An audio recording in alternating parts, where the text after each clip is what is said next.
Hey everybody, Cohh here with another thoughts video, pretty quick one this time, on a game called Contraband Police.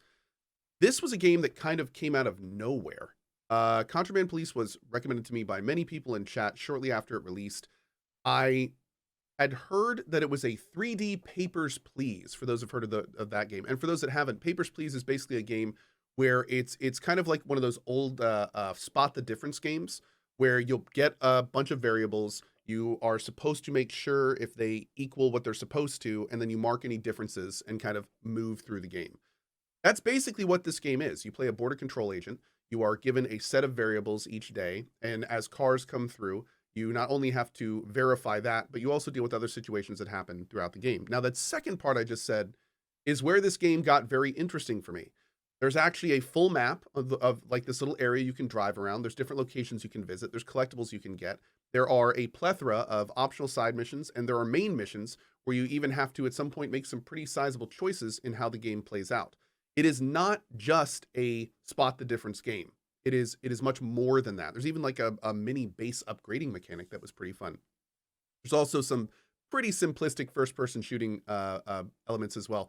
But I gotta say, what's wild to me is how well it all worked together. The spot the difference games, the border checking, was actually pretty fun. They introduced the mechanics slowly and in a way that made it so even when you were doing a lot of stuff, it wasn't very overwhelming. The extra stuff made it very interesting to continue with the spot the difference minigame, which was made the whole thing a little bit more engaging because you were kind of always engaging in that gameplay loop while you were kind of waiting for this other gameplay loop to kind of kick into gear, which it frequently would. In fact, sometimes kind of counteracting each other. Like you'd have to choose, do I finish this? Do I keep doing this? Or do I go do this thing? Which was also a nice touch. But yeah, I mean, I don't know how long we played this. I just beat one of the kind of two main storylines, and I played this game for almost 12 hours. So yeah, I mean, this was a very solid, fun game. If you like the spot the difference Papers, Please style gameplay, I definitely recommend checking this game out. I wasn't even a huge fan of that type of game. I don't even think I finished Papers, Please.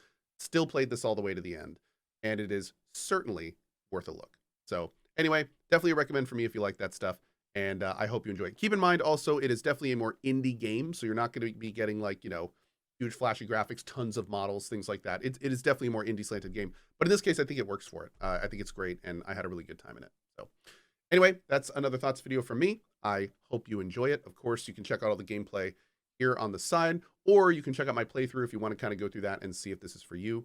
You can find me at twitch.tv/CohhCarnage, and as always, appreciate your time. See you guys next time.